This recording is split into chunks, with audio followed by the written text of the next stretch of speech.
BFM Business et Tech & Co présente De quoi je me mêle, François Sorel. De quoi je me mêle, deuxième partie. Merci d'être là.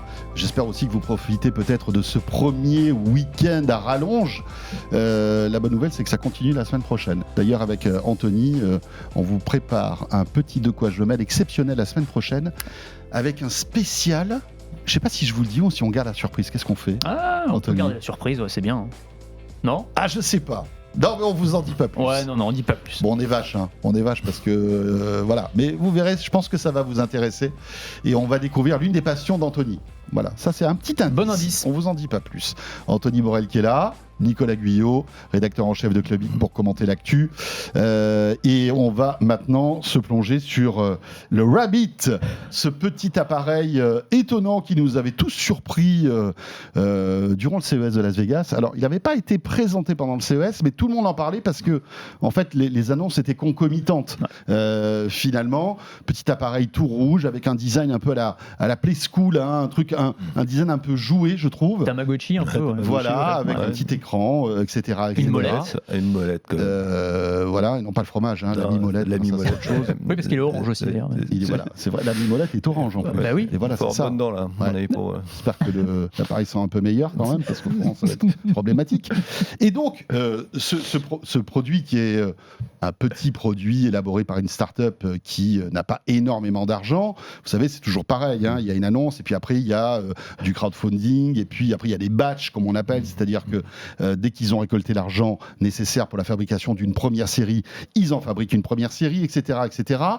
Et là, on arrive au premier, on va dire, exemplaires du Rabbit qui sont utilisés. Ouais. Et alors je te laisse nous raconter Si vous avez vu la tête de François, vous avez compris. Hein, je te laisse nous raconter la suite. Après la promesse, la vérité. Ouais, c'est exactement ça. Et puis Nico nous rajoutera la couche définitive. Les promesses n'engagent que ceux qui les écoutent, c'est ça l'expression, je sais plus, parce qu'effectivement, entre la promesse et la réalité, alors c'est vraiment same player shoot again après les Yapin en fait, dont on a beaucoup parlé, et même chose, il y avait une promesse extraordinaire sur vous allez voir ce petit gadget dopé à l'intelligence artificielle va vous changer la vie, vous allez interagir avec lui par la voix, par les gestes, vous n'aurez plus besoin de vous servir de votre smartphone, ça va être extraordinaire. Sur les Yapin, ça a été une catastrophe.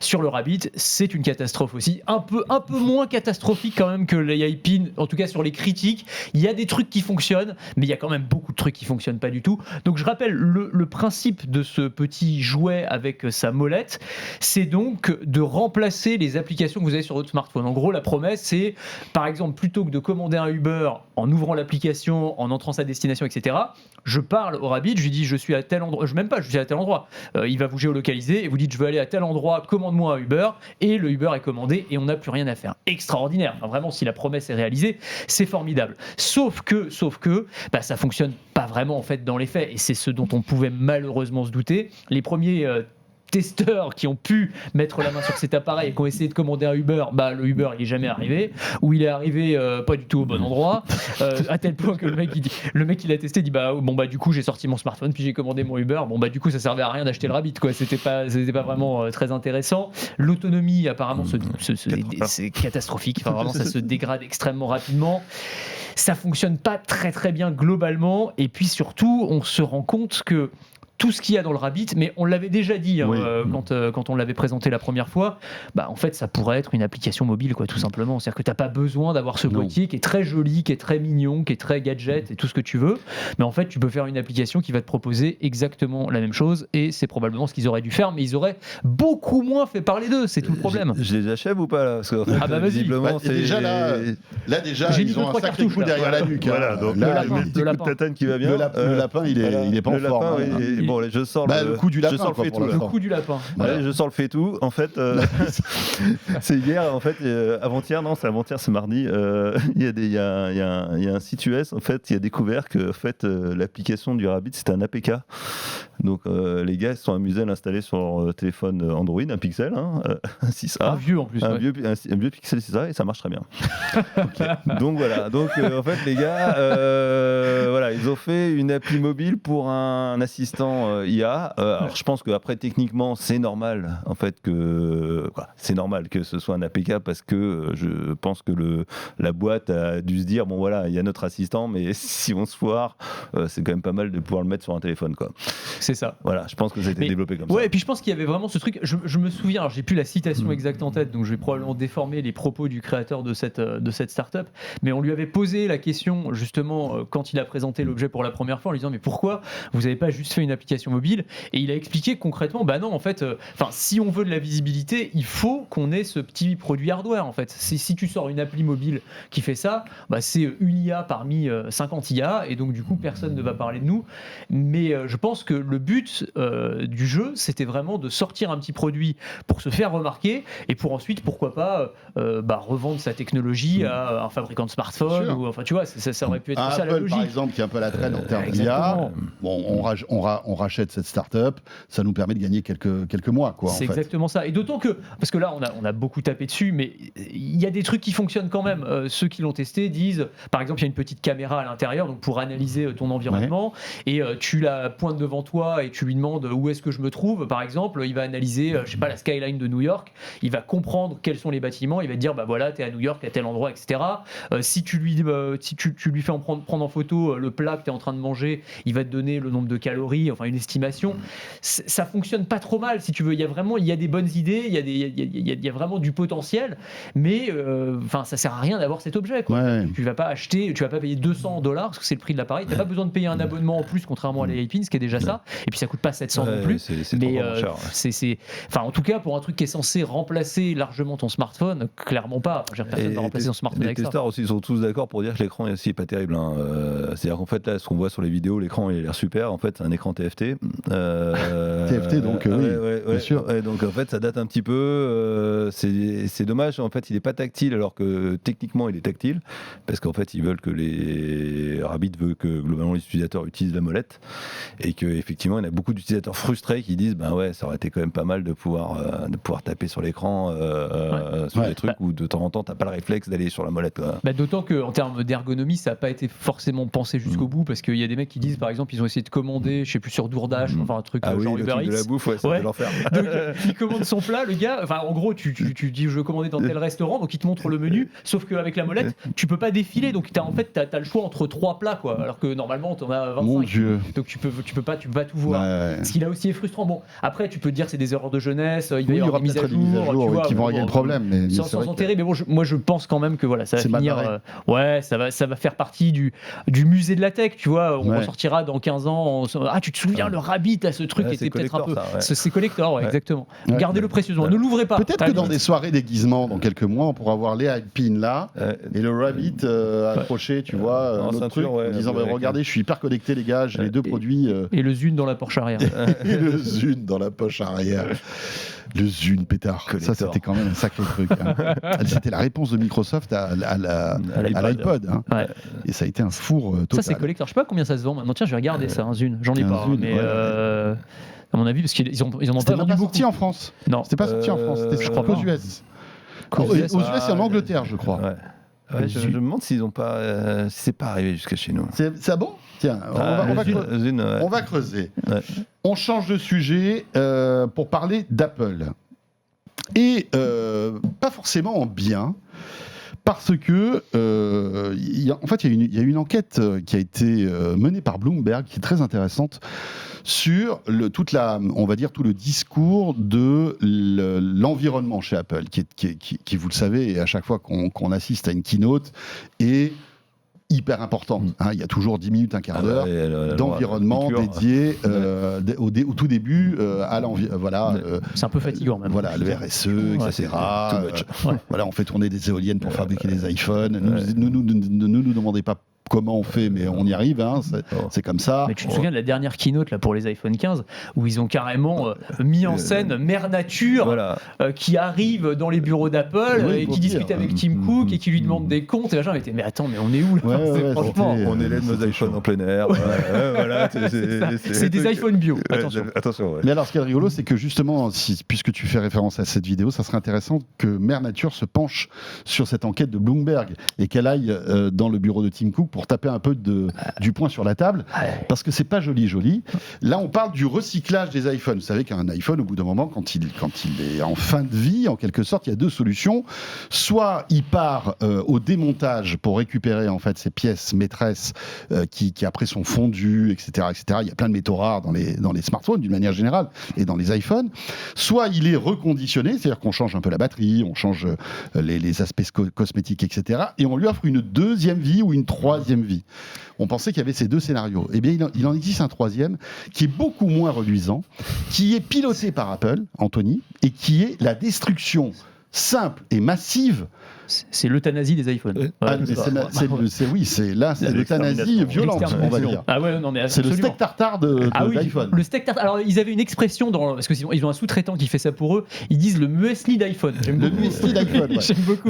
On vous les conseille au petit déjeuner. Ah non, c'est pas bon. C'est pas bon. Mais ça croustille quand même. Ça croustille bien, mais ça reste entre les dents. Et ça croustille qu'une fois. Après, celui qui mange. Après, vous. Puis ça coûte cher. C'est un muesli assez premium. En fait, ils ont un sous-traitant qui s'appelle Jeep qui fait ça pour eux et auquel donc ils refourguent en fait des iPhones. Alors ce qui est intéressant en fait, c'est effectivement ce décalage entre le discours public et ce qu'ils font en réalité. Le discours public, c'est de dire on essaye au maximum de recycler les iPhones. Ils ont fait énormément de communication autour de leurs robots, tu sais, le robot Daisy, voilà, Liam. Donc ces robots, tu as des vidéos extraordinaires d'ailleurs où tu les vois qui sont en train de désosser un iPhone extrêmement rapidement, en retirer les métaux rares. Et tu dis waouh, génial. Putain, s'ils font ça avec tous les iPhones, c'est extraordinaire. Sauf qu'en fait, ça c'est une toute petite partie. C'est de l'ordre de 1 million d'iPhones par an et par robot, ce qui est déjà pas mal pour un robot, mais sauf qu'ils en ont pas beaucoup en fait. Et 1 million, c'est la production.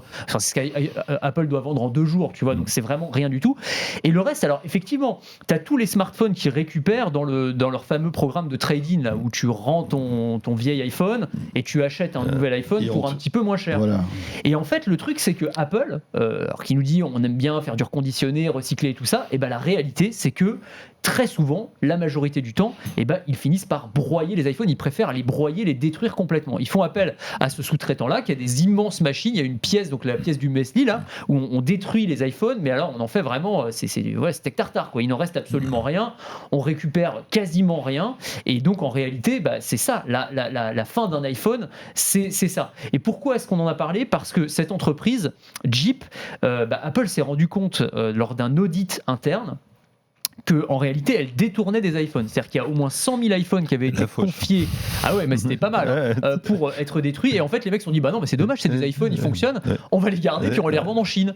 Et donc, il y a 100 000 iPhones qui se sont retrouvés comme ça sur le marché secondaire. Donc, Apple les a attaqués en justice. L'action se termine là en ce moment et ça n'a rien donné. Et donc, Apple, en gros, essaye de faire en sorte qu'on n'en parle pas trop parce que ça montre la réalité de la deuxième vie. C'est un peu l'aspect sombre qui va en fait à contre-courant du discours officiel.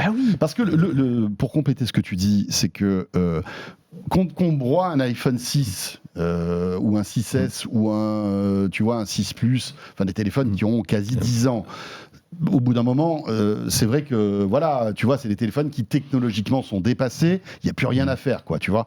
Mais le problème là, c'est que en fait, ils ont broyé des téléphones qui étaient beaucoup plus récents et qui, en fait, pouvaient espérer avoir une seconde vie. C'est ça qu'on reproche en fait à Apple, c'est que je crois qu'il y a des exemples d'iPhone 12 qui étaient broyés, en fait. Et c'est fou. Ça, c'est scandaleux, tu vois, parce que on vit dans un monde où il y a plein de gens qui sont pas connectés, n'ont pas les moyens de s'offrir des téléphones, etc. Même pour les pièces détachées.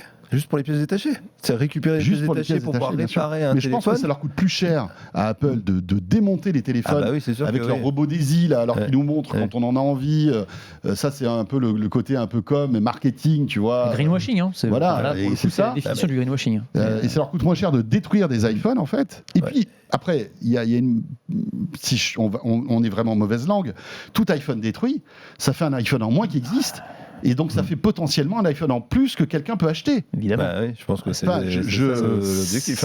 Sincèrement, sinon, tu files tes iPhones à recycler à des boîtes qui font ça très bien. Il y en a plein sur le marché. Ils récupèrent toutes les pièces détachées. C'est comme si vous voyez les cases d'auto, etc. et tout, pour les voitures. Pareil, maintenant, il y en a qui sont spécialisés sur les pièces détachées de deuxième vie. En fait, voilà, il y a des boîtes qui sont vraiment spécialisées là-dessus. On peut trouver des pare-chocs, des rétroviseurs, des moteurs, ce qu'on veut. On pourrait avoir la même chose avec des téléphones. et pouvoir remettre nos téléphones en état assez facilement et les faire durer un peu plus. Le but, c'est pas de durer 10 ans avec un téléphone, mais c'est au moins que globalement le téléphone, quand il a 3 ans, il est encore dans le coup, quoi. Ouais. Si tu fais tomber, si tu casses un truc, si ton enfant fait une bêtise avec, tu peux au moins te dire je peux le récupérer, le réparer avec des pièces détachées, et des pièces détachées.